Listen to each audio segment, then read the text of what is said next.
यहां लोग शहीद हुए, संविधान के लिए शहीद हुए, और संविधान में लिखा है कि हिंदुस्तान के हर नागरिक को, चाहे वो किसी भी जात का हो, किसी भी धर्म का हो, हर नागरिक को एक एक वोट मिलना चाहिए। इलेक्शन कमीशन, मैं आपको साफ बोल रहा हूं, और आप जानते हो मैं बिना बात को समझे, बिना गहराई में जाकर मैं नहीं बोलता हूं। मैं हिंदुस्तान की जनता को और बिहार की जनता को कह रहा हूं कि महाराष्ट्र का चुनाव चोरी किया गया था, और जैसे महाराष्ट्र का चुनाव चोरी किया गया था, वैसे ही बिहार का चुनाव चोरी करने की कोशिश की जा रही है। देखिए, उन्हें पता लग गया कि हमने महाराष्ट्र मॉडल समझ लिया है, इसीलिए वो अब नया बिहार मॉडल लाए हैं। और मैं आपको साफ बताना चाहता हूं कि ये गरीबों का वोट छीनने का तरीका है ये, और मगर ये इन लोगों को मालूम नहीं है कि ये बिहार है। ये बात समझे नहीं है, ये बिहार है, और बिहार की जनता ये कभी नहीं होने देगी। हमारे लोग इलेक्शन कमिश्नर से जाके मिले, मैं नहीं कहा, मगर सारे नेता गए, और मैंने इनसे पूछा आपको क्या लगा, और सारे के सारों ने कहा कि इलेक्शन कमिश्नर बीजेपी और आरएसएस जैसे बात कर रहे हैं। वो भूल गए हैं कि वो किसी राजनीतिक पार्टी के नहीं है, वो हिंदुस्तान के इलेक्शन कमिश्नर हैं, और उनका काम इस संविधान की रक्षा करने का है। और मैं यहां से क्लियर मैसेज देना चाहता हूं, आपको जो करना है करिए, मगर बाद में कानून आप पर लागू होगा। भूलिए मत, आप कितने भी बड़े हो, कहीं भी बैठे हो, कानून आपको नहीं छोड़ेगा। मैं आपको गारंटी दे रहा हूं कि कानून आपको नहीं छोड़ेगा। आपका काम बीजेपी का काम करने का नहीं है, आपका काम हिंदुस्तान के संविधान की रक्षा करने का है। आपका काम बिहार की जनता का जो वोट है, बिहार की जनता के दिल के अंदर जो है, उसको पूरा करने का है, और आप अपना काम नहीं कर रहे हो। पहले इलेक्शन कमिश्नर सिर्फ बीजेपी नहीं चुनती थी,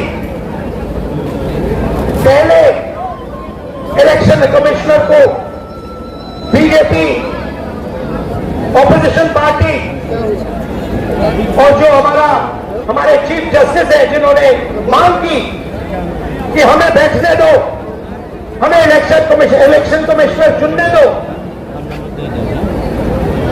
उनको बाहर फेंक दिया, उनको कमरे के अंदर आने नहीं दिया, और हमें भी साफ कह दिया कि भैया यही नाम है,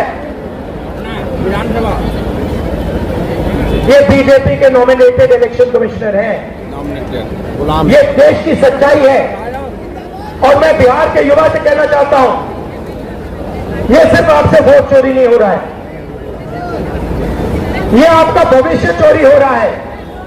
आपसे आपका आपका हक जो बनता है, जो रोजगार है, आपका धन है, ये सब आपसे चोरी किया जाएगा, और आपको, बिहार के युवा को, ये चोरी नहीं होने देनी है।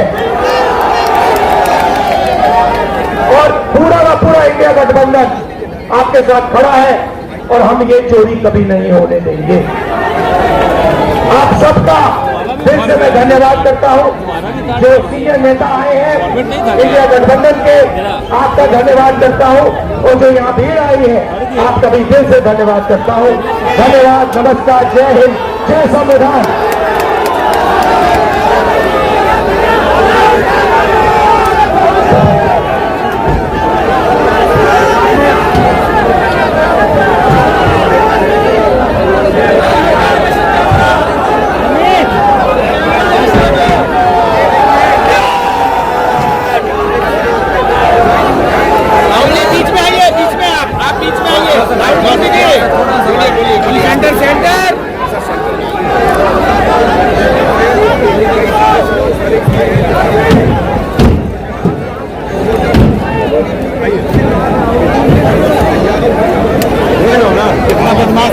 आइए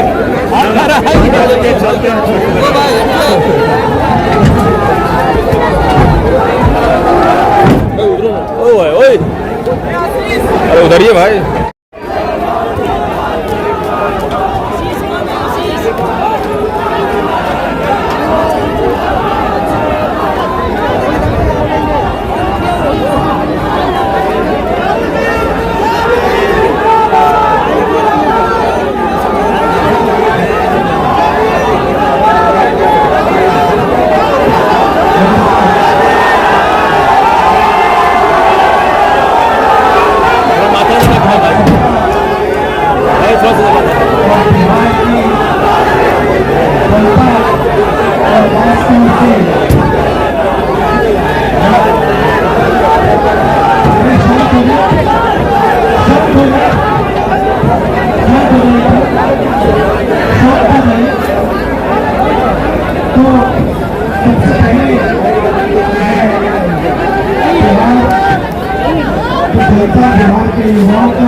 भाई थोड़ा सा फाइनल रहना प्लीज।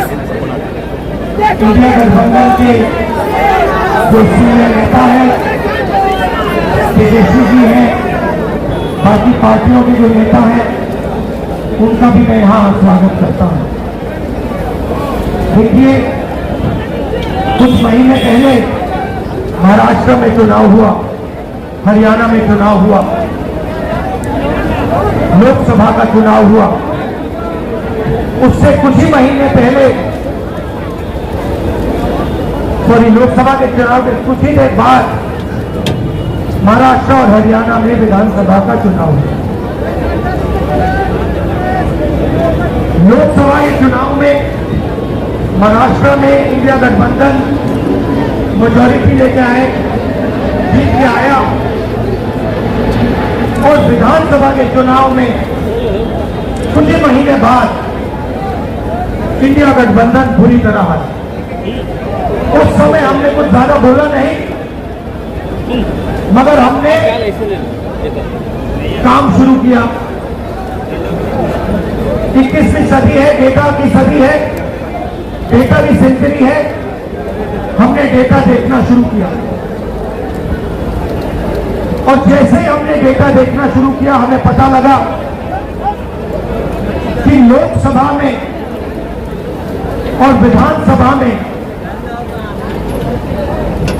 1 करोड़ नए वोटर शामिल हुए। मतलब विधानसभा में 10% ज्यादा वोटरों ने वोट किया। और जब हमने पता लगाया कि ये वोटर कहां से आए, ये कौन है, तो आश्चर्य की चीजें निकली। हर कंस्टिट्यूंसी में जहां भी वोटर पड़े, जिन कंस्टिट्यूंसी में वोटर पड़े, वहां पर बीजेपी जीती। सारे के सारे वोट जो नए वोट आए वो सारे के सारे बीजेपी को गए। एक बिल्डिंग में 4000 5000 वोटर रजिस्टर हुए। गरीबों के वोट काटे गए। और जब हमने इलेक्शन कमीशन से कहा कि आप हमें वोटर लिस्ट दीजिए, आप हमें वीडियोग्राफी, जो हर पोलिंग बूथ में वीडियो लगा हुआ है, वो दीजिए। इलेक्शन कमीशन बिल्कुल शांत हो गया, चुप हो गया, एक शब्द नहीं कहा। एक बार नहीं, अनेक बार हमने उनसे कहा कि देखिए, कानून कहता है कि हमें वोटर लिस्ट दी जाए, कानून कहता है कि वीडियोग्राफी हमें दी जाए। आज तक महाराष्ट्र की वोटर लिस्ट हमें नहीं मिली। वीडियोग्राफी का कानून बदल दिया क्योंकि वो सच्चाई छुपाना चाहते हैं। यहां पे हम आए।